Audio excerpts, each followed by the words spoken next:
All right, let's see if this works. Let's check out this hotel internet. Check out this hotel internet. Check out this hotel internet. So much go on. Ooh, So much go on. Can you hear me? I hear you. Talk about emotional intelligence. Well, Funny. You gotta slow down. there's so much go on. I'm over here trying to travel. Here from my boy Matt. My boy Matt. Wait, it's going low a little bit. Where the thing at the bottom? I ain't trying to tell you how to run your show or anything. At the bottom, put it in the put it at the you know how it's viewed at the bottom. Change the screen thing. Boom. High five. High five. Okay. So I like no amount of preparation. No amount of preparation can make you look exactly right. Like I texted this just to see. I'm in the hotel. I know that Wi-Fi is good. So let's test it. I tested it yesterday. It worked. So I'm gonna try it. We're gonna see what's gonna happen. Yeah, we could. The sound is it's low. Yours is perfect, so it must be mine. Matt, can you say something? Can you hear me now? Testing, testing. So Matt is clear. It's just me because of my Wi-Fi. Right? Yeah. Thanks. Well, it might not be your Wi-Fi because at first I could hear you clear.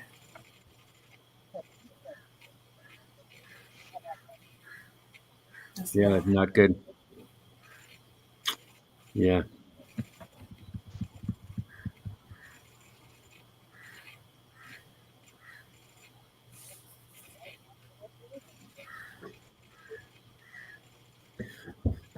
Hi, Jameelah. Nice to meet you. I know. I was just looking on your page. Looks like you got some good stuff on EQ.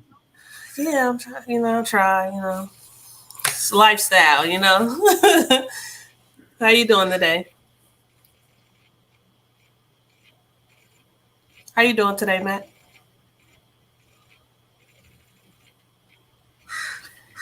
Can you hear me, Matt? It's real choppy.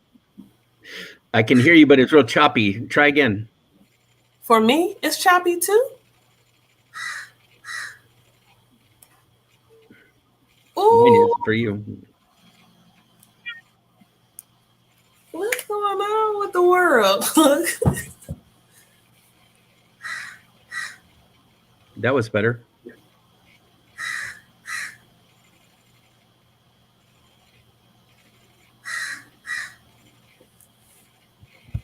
You try to say something else? Oh, me? Or me? You can hear me? Yeah. Now I can hear you. So how you doing? What do you hear now? How bad is it? Great. Oh, that's cool. Oh, It sounds good? Yeah. No way. It sounds okay? Yeah. Good. I got crows out here. Hold on. Matt, can you say something? Now I can't hear you guys.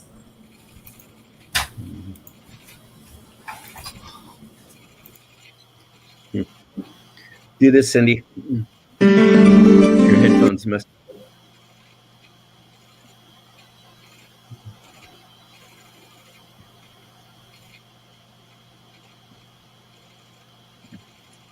I can't hear you. Testing. Can you hear me? Yep. But I can't hear y'all.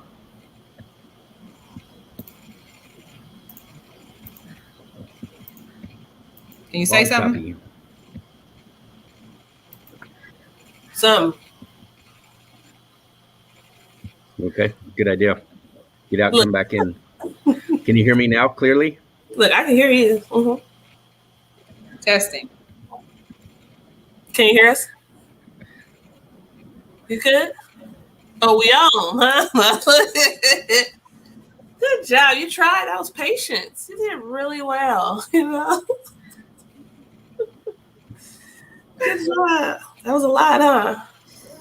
Let me get up and do the happy dance. This is what it means to like be in control of your emotions, even though, you know. So what's up, y'all? We're gonna do this anyway. We got at least 45 minutes because I'm gonna stick to time, even though Texas is handling me like this right now. Hi, Matt.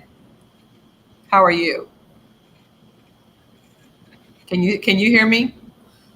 Oh, that's Matt stripping now. I hear you. Say something, Matt.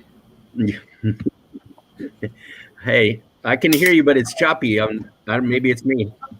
I think it is, Matt, because how your screen looks, it's like a little bit foggy. Okay. Let me get out and come back in. Yeah, that's what I did. I refreshed it and it came back. But Jameelah, welcome back to the show. We're going to do this anyway. I'm going to real quick go share this to my profile to make sure that it's going live everywhere. You want to do the same to make sure your people can see? Because I know I ended up having to cancel the first 2 lives because they weren't working. Feel free to share it on your platform real quick. Thunderheart, thank you so much for sharing the post. You've been faithful. Thank you so much, Shan. I'm wearing your shirt tonight. I don't know if you can see, but I'm wearing your shirt tonight. We're going to do this. I'm like, you see people? Yes.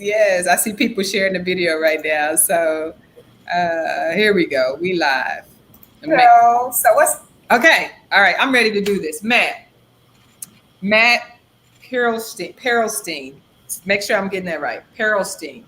Welcome to the show, Mr. California and Jameelah Hanif, Miss California. I got 2 of my people from California here with me tonight. I'm so happy. Texas and California meet up.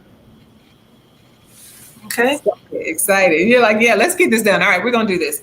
So, Matt, I thank you so much for being on the show. I know you and I have been talking off and on for a couple of months, and you do work in the emotional intelligence side of the industry. And when you and I chatted, you learned a little bit about this thing called adverse childhood experiences. I just lost Matt. Well, when he come back, we're going to be good. Jameelah, you can still hear me? Yep. All right. So for those of y'all that are watching, please drop your zip code. We try to do this every Thursday night, give or take. But again, I'm Cindy Stanford, and I'm the founder, I'm the president, I'm the marketing, I'm the director. I'm a little bit of, we wear so many hats when we be trying to start a business. We wear so many hats. So y'all have grace for us, because we don't have no BET budget. We don't have no HBO budget. So we use our platforms to try to bring awareness to whoever has ears. We say, let them hear, because we know that what we're talking about is the common denominator to not just childhood trauma and adversities, but what we are talking about is the common denominator for humanity, for everything that we feel like could be addressed. The information from both adverse childhood experience to even the stuff that we learned from Matt, which is we're going to learn a little bit more about emotional intelligence. All of it is directly tied together. We just need a couple of people to tune in and figure out, like, how do I use this information to not only, continue to grow myself as an adult, but also maybe help my kids. Or if you don't have kids, or if your kids are out of the house, like, how can you help the kids that are within your community? So I think that the information that both Jameelah and myself and Matt try to bring awareness to, we just ask, like, he who has ears, let them hear. So thank y'all for being on the show, and thank y'all for, like, every week it's always something. So, and I'm okay with it, because I'm over, the show must go on, whether or not I'm in Houston or Florida, the show must go on. So I'm happy to be here. And again, I'm Cindy Stanford, and I brought tonight with me my very dear friend, Jameelah Hanif, who's out of California. Can you remind me what part of California you're representing, Jameelah? Oh, well, I'm from Oakland, but Oakland. I had a real good conversation with a lady from Oakland last night, and she just warms my heart and with the work that she's doing. So Oakland in the house. Matt, can you remind us where you're tuning in from tonight?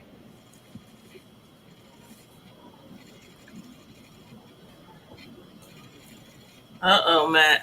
Matt having some trouble. Oh, can you hear me now? I can hear you now. Can you hear me? Yeah, where are you tuning in from tonight, Matt? Okay. Where you? I'm in Fort Bragg, California, so I'm a couple hundred miles north of you, Jameelah. Okay, okay. Up on the coast in Northern California. Okay. Mendocino County, very pretty. Mendocino. Oh yeah, yeah. Mendocino. I went to Santa Rosa, JC. That's towards that way, huh? I've never heard of north it, but of there, even. I'm curious to like find in the it on the redwoods. map. There's woods right there, and the ocean's right there. I saw a trending video, Matt. This is unrelated to what we're about to talk about, but I saw a trending video where there was a bear that was walking over this fence in between these neighborhoods, and it said it was up in California, and they were just like, bears are common where they are because they like live right on the sides of the woods, and they have to like share the space with the bear. I don't know if y'all saw that, but the teenager ran out the house and pushed the bear over the wall to keep her from eating her dogs. Did y'all see that? Yeah, those little puppies weren't playing. They was yes. Like, do y'all know better? Speaking of emotional intelligence, do y'all know that bear will eat you alive? But anyhow, here we go. Let's do this. So I wanted to bring Matt on the show because Matt has over 30 years of experience working globally, traveling and training others to talk about this thing called emotional intelligence. And for the viewership that's in with us tonight, thank y'all for joining. If you decide to stay and listen, we hope to answer a couple questions for you by way of Matt and also Jameelah. But Matt's going to share with us what is emotional intelligence and why in the world should we care about it. And my girl Jameelah is going to share with us, like, she has some experience with these things that we call adverse childhood experiences. And for those of y'all that may not be familiar with them, they're traumatic events that happen to us in childhood that do a lot of dictating of what we become in adulthood, not just mentally, but also physically, unless there's an intervention. So Jameelah has some personal experiences with adversities in childhood, but she has not let that determine how far she's going to go. And every Wednesday, she's using her platform to bring in special guests to talk about their own situation, whether it's their own trauma or the work that they're doing in the community to try to stop childhood trauma from happening. So Jameelah, thank you for being on the show tonight too. I really appreciate having you back for a second time. And I enjoy your show every week. Matt, Jameelah, Matt, me, Jameelah. Jameelah does the same thing, but she has special guests come on every week on Wednesday nights. And I want to say it's 6:30 on what time on Wednesday nights, Jameelah? What kind of friend are you? I know, right? I got so many of y'all that I follow. I be over there stalking y'all's page, just commenting, trying to support all the time. But I'll get my time zones right. 6 p.m. Pacific Standard Time. It's on my Facebook page, so you can go follow Jameelah Hanif. Yeah, I'm gonna make sure I have their contact information so you all can follow them. But Matt, can we kick it off? I know we've had some technical difficulties and we're a little bit behind schedule, but what in the world is emotional intelligence? And why should the people that are watching tonight care?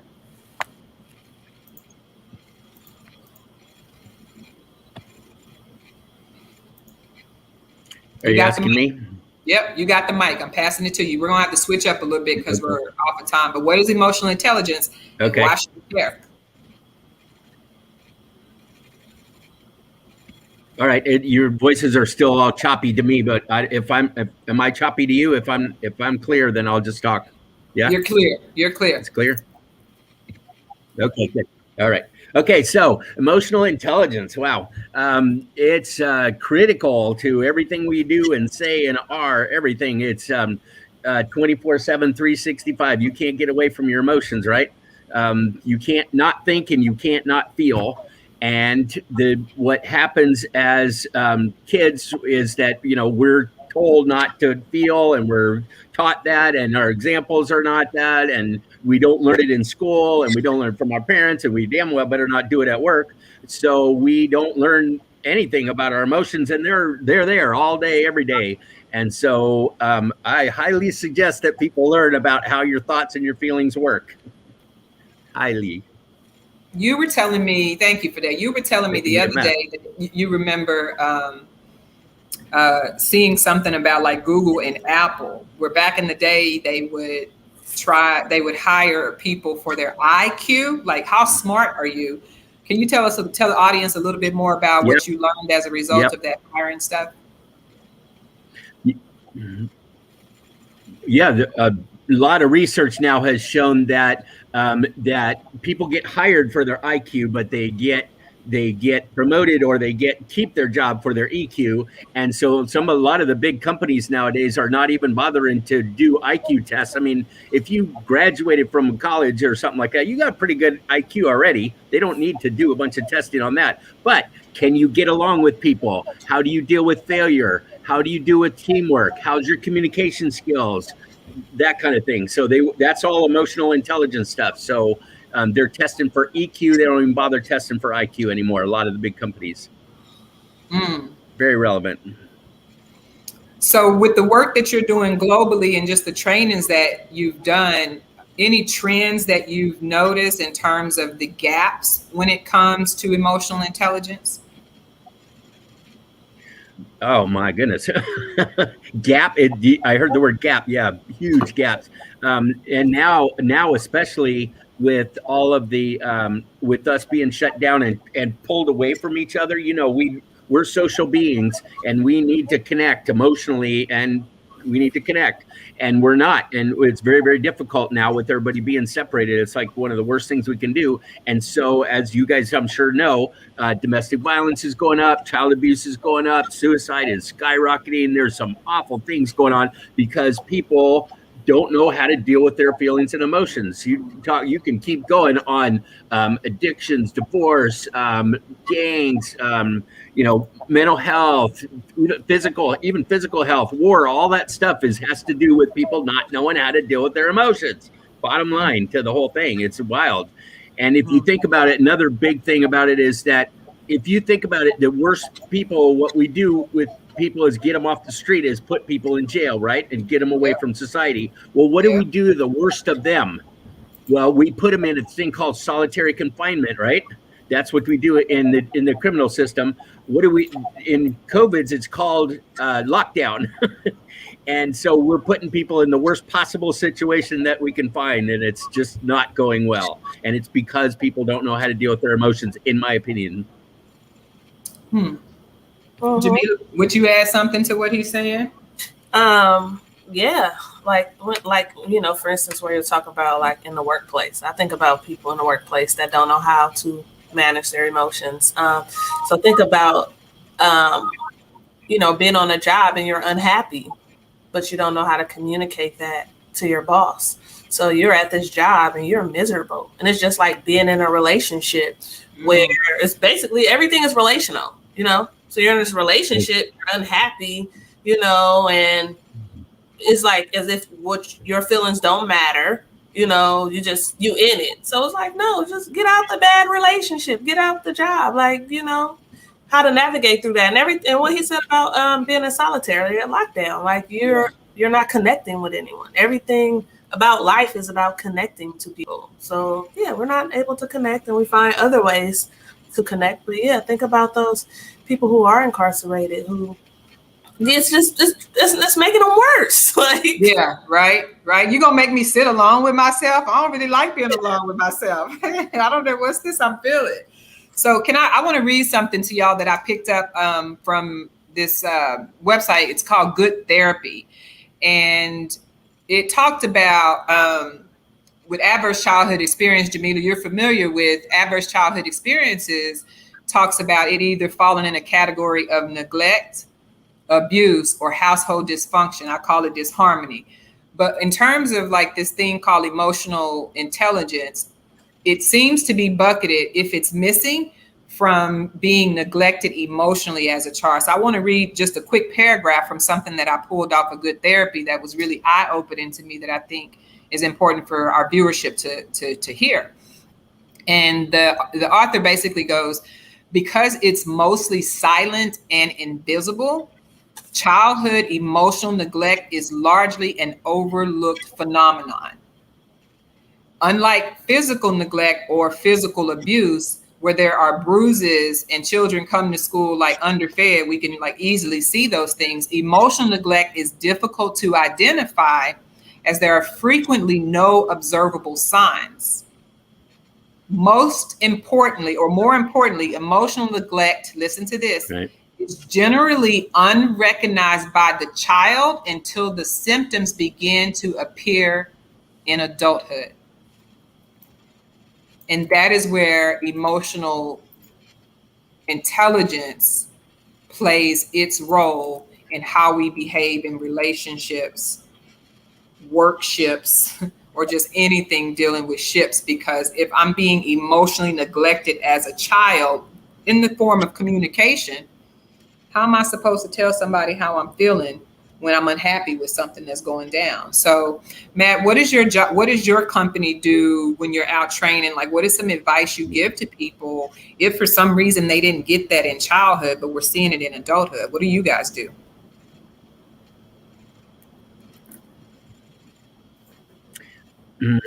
I couldn't quite hear the question. I heard childhood. Can you say it one more time? Yeah. So how does your company work with people who have low EQs? What advice do you give people who come to the table with low EQs? Did that come through? Well, what seems to happen? Yeah, what seems to happen is that it affects both sides of our brain. We got two sides of our brain, right? The right and left side. The left side is our logic and our reason and our sequential thinking and our smarts, right? Our it's good stuff, and that's the stuff that we learn about in school. What we don't learn about is how to deal with our right side, our passion, our creativity, our emotions, that sort of thing, all the feelings. And so what happens is when trauma happens in the childhood, it affects both sides. We have thoughts, big negative generalized thoughts about that life is scary, that I'm not safe, that men are dangerous, that we have big belief systems, and that the acronym for belief systems. What would the acronym be for belief systems? It's BS, right? So anyway, I like that one. So anyway, we create all this BS in our head, and they're big generalizations about how life is and how I fit in and how I don't fit in. But what we don't usually deal with, and we can deal with those, and they affect us, and they affect us a lot, and they affect us over time, and they affect us from, their decisions we made as a little kid, a lot of them, and they're still affect us today. And we don't necessarily even know they're happening inside of us. And we're making decisions based on stuff we don't even know that's happening.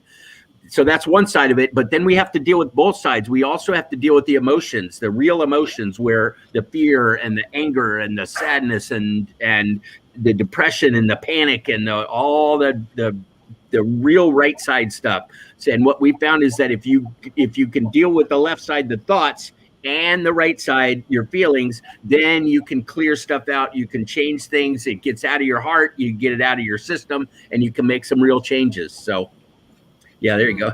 BS. BS. Capital B, capital S. Right. I want to shift gears. The key to that one, yeah, the key to belief systems is that they're generalized. Like I said, if they're, we start thinking that everybody's this way and I'm not safe to anybody, that kind of thing. And it's just a horrible feeling. And the key to that, a lot of it is to make it more specific.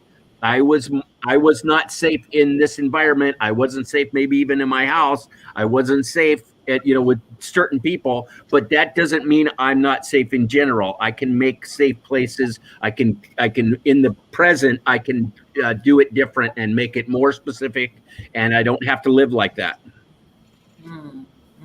Thank you, Matt. I want to shift a little bit because speaking of BS, belief systems, we pick up our belief systems in childhood, right? Like, all the research tells us that our belief systems start by what is programmed to us in childhood. And I didn't do this at the beginning of the show, but those of you guys that are viewing, thank you so much for viewing. Please make sure to drop your zip code if you're willing, and then ask us any questions, because somebody tonight might be able to help you if there's something that you're wondering about. But just a little disclaimer, we use this show for educational purposes. We are not therapists. We're specialists. We spend our probably nights and days studying this information because we want to condense it in a way where it can be within reach for the people that are in our circle. So we definitely always encourage people to do your own research and then always get professional help. So for those of y'all that are tuning in tonight, thank you so much for watching. But just our disclaimer, this show is used for educational purposes only. But back to the BS that we pick up in childhood, belief systems. Jameelah, you have your own experiences with ACEs, and you've been very transparent about, some things that you've had to overcome from your childhood. Can you talk a little bit about your story, and then how did it lead you to doing what you're doing today with adverse childhood experiences and your Bounceback platform? Well, what led me to doing what I do now is because me being an early childhood educator, I own a large family home childcare, watch me grow childcare. And I see, some things that some of my children experience based off, the influence of their parents. And I mean, me too, as a parent, before I became more knowledgeable of early childhood education, social emotional development, which plays a huge part in everything. I mean, that's where it all starts. That's where, like you guys said, as far as like our belief system, whatever, we're being said. There's a lot of displaced aggression that goes on in households. That's where the emotional neglect. Oh, I hate being on the full screen. Girl, you so pretty though. I'm talking to myself. You so pretty though. Look, it feels good. It feels good. Somebody else hosted, but I love her. When you mention emotional neglect, that's the one that's most common. A lot of families, we mean well. I mean, we want to see our children be successful. We want to provide for them. And a lot of us provide for our children, like out of love. The form of love is material things, is, money, but what about when you have that child that's over here frustrated during COVID that needs help? The teacher can't see them raising their hand. You're a parent at home doing your job while your child is homeschooling, and you can't support the child when they need support. You can't be their teacher. They're in school. You in class. Don't come ask me. Ask your teacher. I'm working.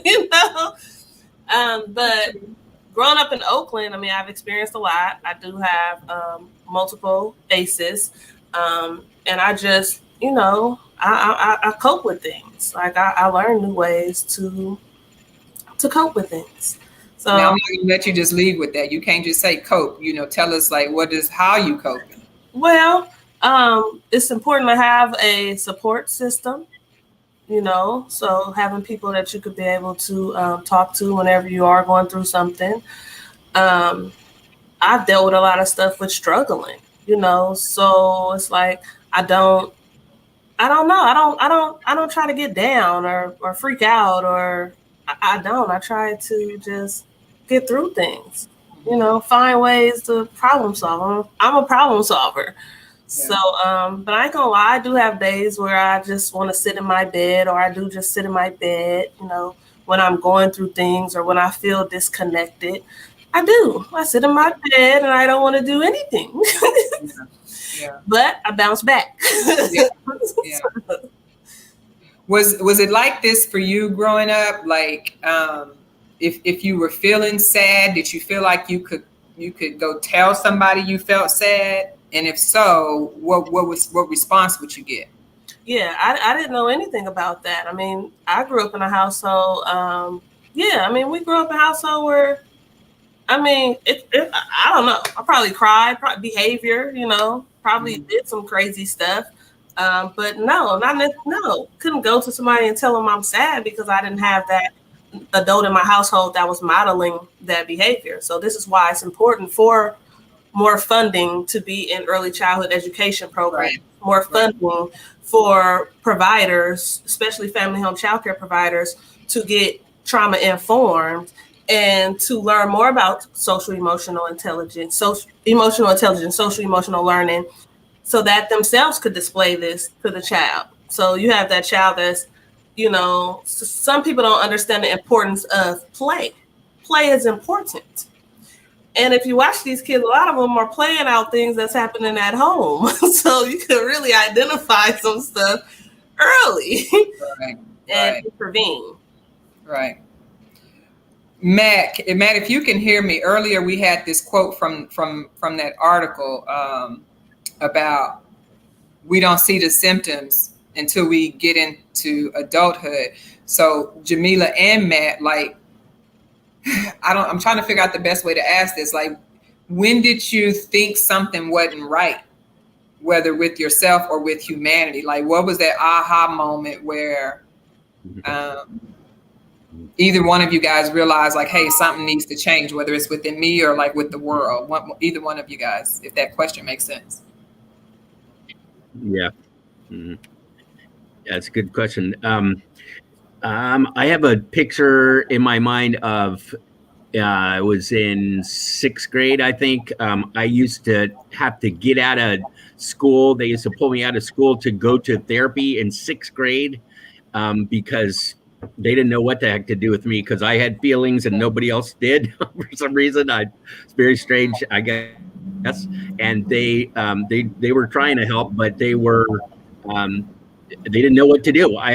So the picture is I'm laying on the bed crying, and my dad and my mom and my sister are standing across the room together, just looking at me. They don't know what the heck to do with me. They just like shaking their head. What is wrong with this guy?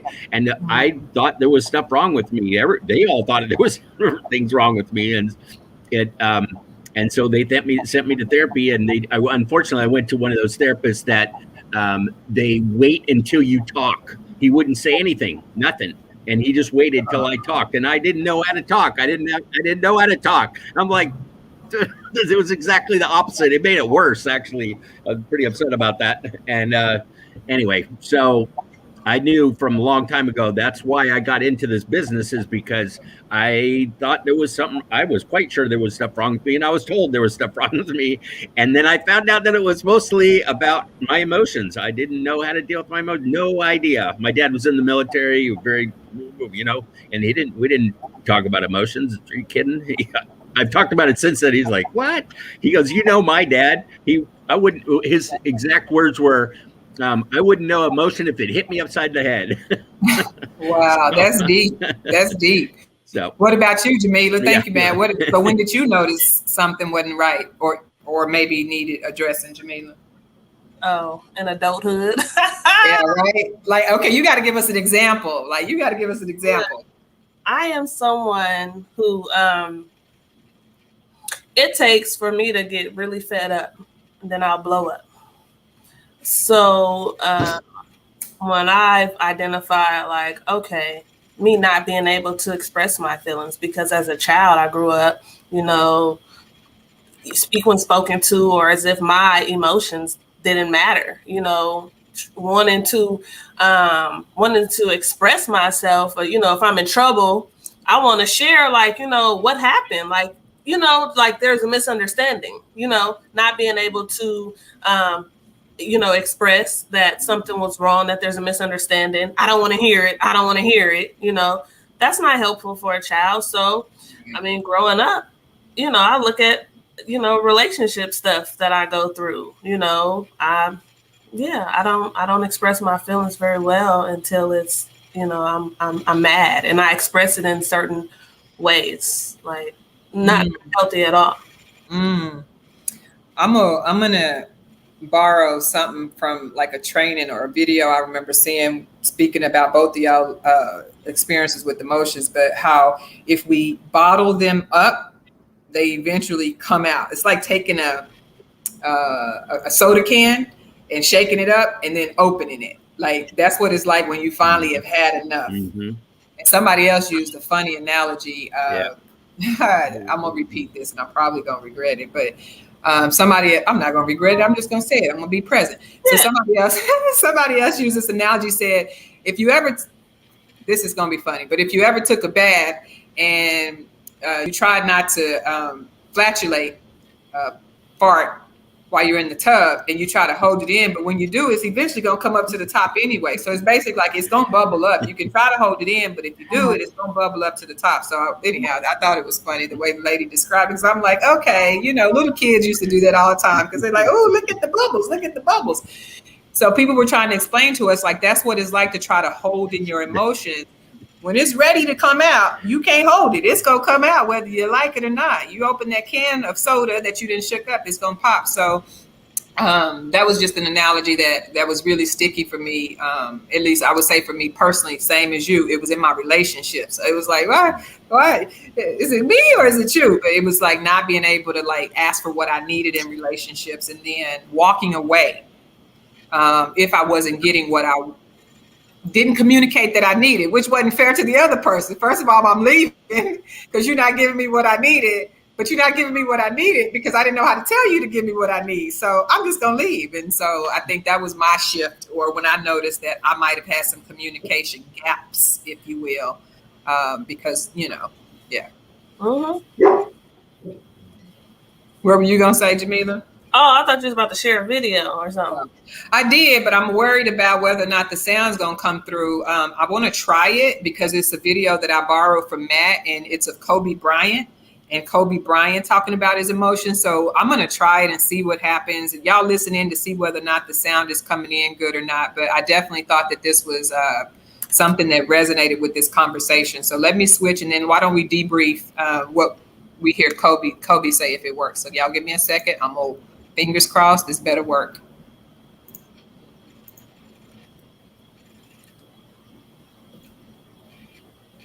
Wow, look at this.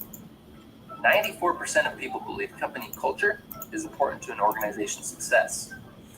Frankly, I have no idea what the other 6% is. Here it comes. You know, usually when people look up ways to improve culture, I'm gonna go down my way. And this team is gonna have my personality, it's gonna have my grit, it's gonna have my fight, it's gonna have my will, my competitive spirit. And so when we step on that basketball court, you're not facing me. It's my competitive fight, but you're facing 12 of us. And the challenge came out of I get that done.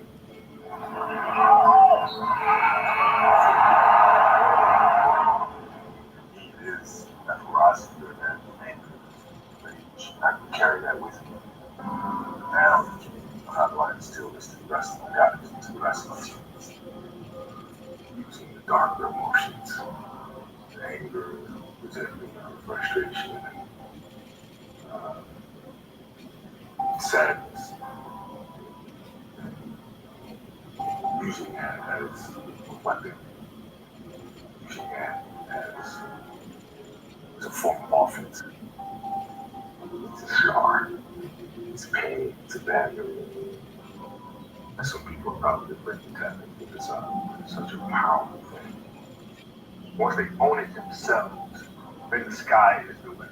Because they're going to drive themselves and pull it from who they are, all of their life experiences, things that have motivated them.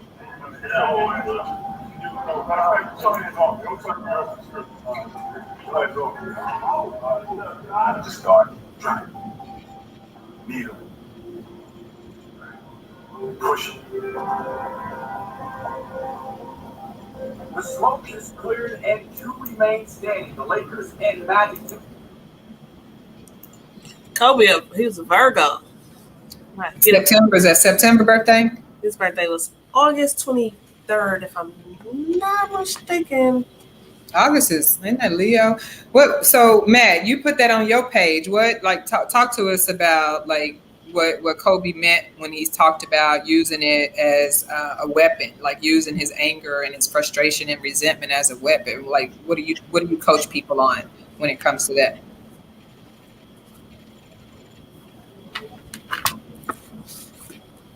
I got to remember there's a delay in the questions. Can you hear me okay? He's on mute.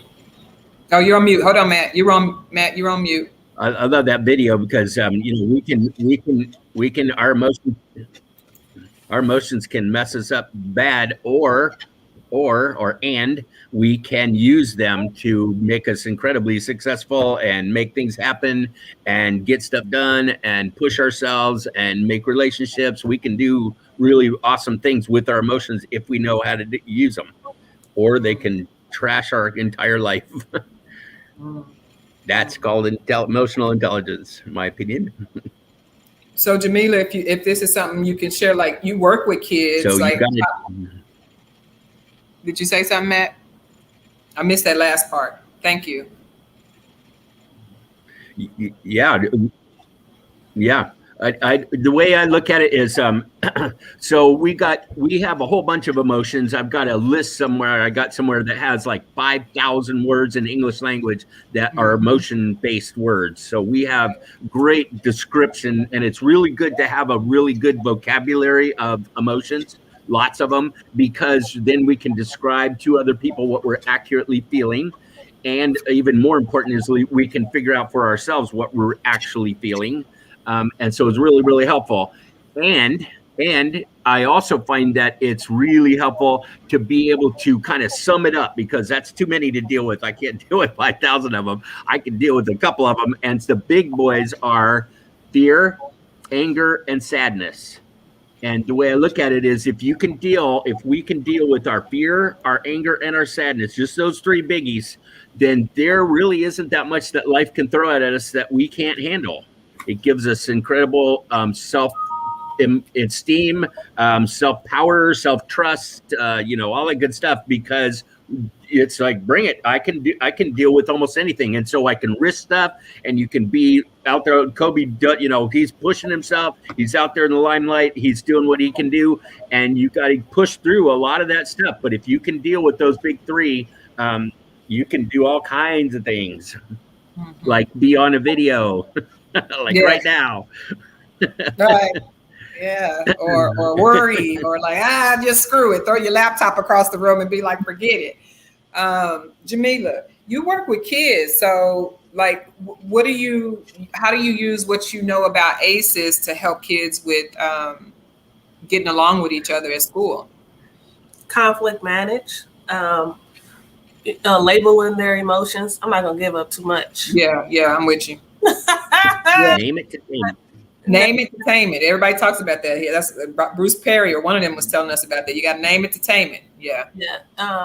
So that they could be able to identify their emotions. I have a 3-year-old niece, and one of the breathing techniques I have taught her is the smelling the flower, blow out the candle, because she's so young. I can't tell her, Rain, take a deep breath.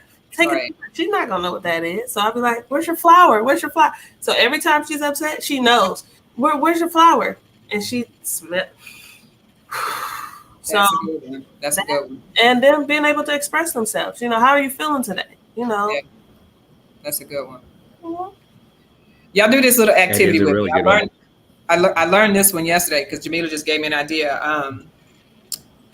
Can you think about the last time something scared the mess out of you? Like Matt, you told me this. You said there's two things that we're born with, two fears that we're born with: fear of falling and noise, loud noise, and fear of falling. You said those are the only two fears that we're born with. But if you can think back to the last time something scared the mess out of you, where you literally like jumped out of your skin, do this with me real quick. Go and do that 3 times real fast.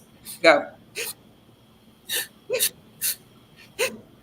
The lady was telling us yesterday, when somebody has fear or have been exposed to trauma, it's like walking around like that all day long, even if there is nothing to be afraid of. Like something scaring you all the time. And if you can imagine like what that does to an immune system that is constantly on alert, if you're having that emotion, Matt, it sounds like what you were saying earlier is like, we need to deal with that. Like, what is the source of me thinking that everything is out to get me? There's a tiger around every corner that I turn, or a big dog around every corner. So we got a few minutes left. Any last pieces of advice that you guys would give the people who watch us, either via replay or the people that have tuned in tonight? Any advice you would give people in terms of how to use maybe emotional neglect that may have happened to them in childhood, how to use that to empower what they're doing in adulthood. Can you guys like throw something out there that people can try to take away, or maybe where they can go get resources to address their own emotions, or ACEs? For me, well, I can think of so many things. It's hard to sum it up, but awareness, acceptance, action. 3 steps to dealing with our emotions. Be aware of them first. Accept that you feel what you feel instead of fighting it and denying it and lying about it and all that stuff. And then once you know and you're okay with it, then you can take some action or not. But what it does is it puts you in charge. It puts us in control of our own lives, because it's not them that did it to us. Nobody makes us angry. Nobody hurts our feelings. We do that. Our thoughts affect our feelings, and those thoughts are changeable. If they don't work well, if it's not working well for you, it's causing negative emotions, then we can change our thoughts. We're in charge of those. We have emotional responsibility, it's called, and that no matter what's happening out here, we get to decide what's happening in here, and that gives us power and control over our lives. And that's one of the things that I'm jumping up and down about. That's probably the biggest thing. So awareness, acceptance, and action, and emotional responsibility. Awareness, acceptance, action. And action. And action, or no action. No action with big emotions is often a good choice. Just keep your mouth shut. Yeah. But you decide. They didn't do it. They didn't make you do that. You decide. That's what puts you in control. There you go. Yeah. Beautiful. What piece of advice would you give, Jay? What he said. No. Yeah. But it's okay to have emotions, you know. Yeah. You know, they're not good or bad. Like, it's okay, you know.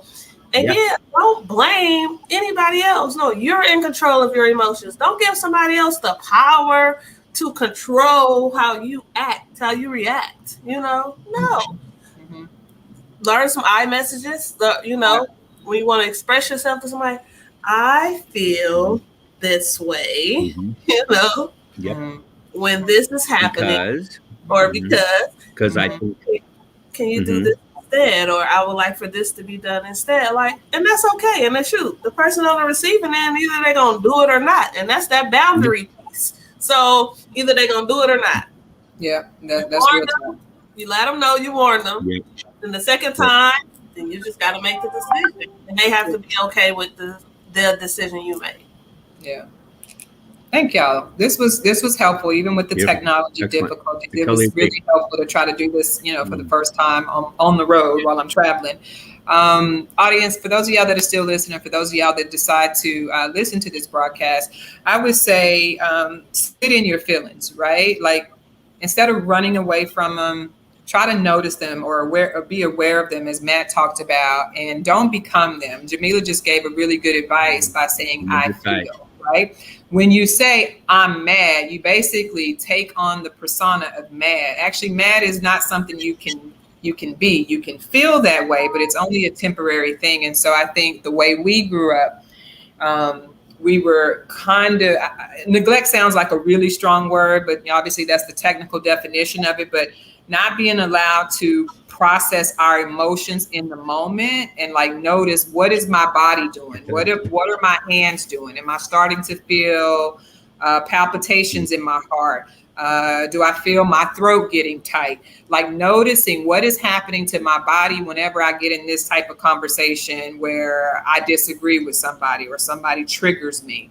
But sitting in our emotions and not feeling like we've got to cope using something tangible to get out of that feeling, whether it's turning to substances, because ACEs say we turn to substances the higher our score gets. ACEs also say we turn to unhealthy behaviors the higher our score gets. So just like learning to notice what is happening with my body and notice, like, what is my go-to thing when I'm uncomfortable with this emotion. If you can figure out those two things, I think we can get to where Matt was talking about in terms of awareness and acceptance. I feel mad, sad, whatever it is, right? Feel it, and then notice what's happening to your body, and what is our go-to behavior when we try to fix that feeling or make it want to go away. And then let it go.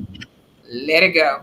Let it go. Your body will thank you later. I'm in my 40s, Matt is in his 30s, Jameelah's in her 20s. So your body will remember it if you don't. I'm hooking you up, Matt. I just took a couple years. I was like, really? I'm in my 30s. I'm close to 40. I was just hooking y'all up. Viewership, thank y'all for tuning in tonight. Again, I'm Cindy Stanford with ACEs Matter. ACEs Matter is here to help people understand that if you have been affected by adverse childhood experiences, the best way to keep it from happening to the next generation is to become aware of what adverse childhood experiences are. If you can get that part right, then your mind will be much more receptive to learning about emotional intelligence and what we can do. Before we tune out, people, if Matt, if anybody wanted to reach out to you, what is the best way for them to get in touch with you via social media or your website? Did I get it right here? Does that look correct? Except for, I don't know if the S messes it up, but the S is not necessary, but you got it right. You got it. All right. EQ for world peace, right? EQ for peace worldwide. Mm-hmm. Yeah. All right. And then Jameelah, if people want to tune in to you, I've got your handle is at Jameelah.Hanif on Facebook. If you all want to tune in to listen to Jameelah's show on Wednesday, 6 p.m.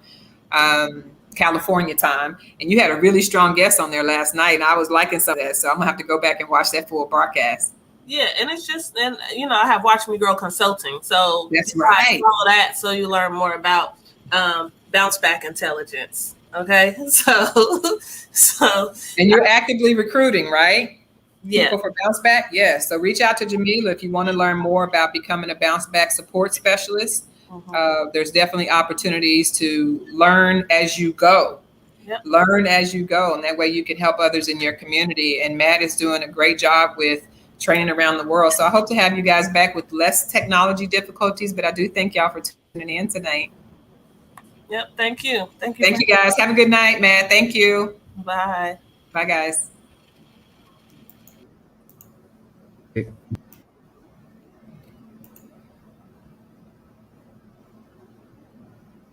Y'all, thank y'all for tuning in. ACEs Matter. We are on a mission to have every school. We're on a mission to have every Title I school and every community talking and doing something about adverse childhood experiences. If we do this, we have an opportunity to put a stamp on humanity and do our thing by helping others understand that childhood adversity can be solved, but we have to first start with ourselves. So thank y'all for tuning in tonight. We really enjoyed the broadcast. Sorry for the technical difficulties, and we will see you guys in 2 weeks. We won't be back next week, but we'll see you guys in 2 weeks. Stay tuned, and I'm going to have our closing video. And again, I really appreciate you guys for tuning in tonight. Mentally abusing them, physically abusing them, sexually abusing them. Adverse childhood experiences. Now, adverse childhood experiences. Mentally abusing them, physically abusing them, sexually abusing them. Adverse childhood experiences.